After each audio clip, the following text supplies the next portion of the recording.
ও কেশুদা, কেশুদা শোনো না, আরে একবার শোনো না, কোথায় না যাচ্ছ? না, আমি ভালো হয়ে গেছি, মাল খাওয়া ছেড়ে দিয়েছি, ডাকিস না। আরে দাদা, তুমি ভালো হয়ে গেলে আমাদের ভালো হবে কি করে? আরে গুরু শোনো না, শোনো না। আরে তোদের ভালো করতে গিয়ে তো আমি নিজের মন্দ করতে পারি না। আরে তোমায় মাল খেতে হবে না, তুমি খালি চিপিটা খুলে দিয়ে যাও না।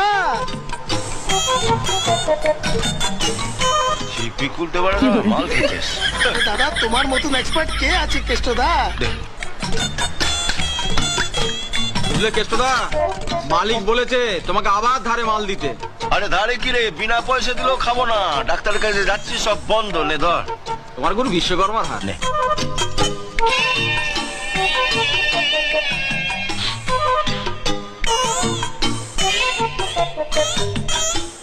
প্রতিজ্ঞাটা ভেঙে দিলি তো? প্রতিজ্ঞাটা ভেঙে কথা বলে না, গ্রানের অর্ধ ভোজন, অর্ধেকটা খেয়ে কি করবো, পুরোটাই খেয়ে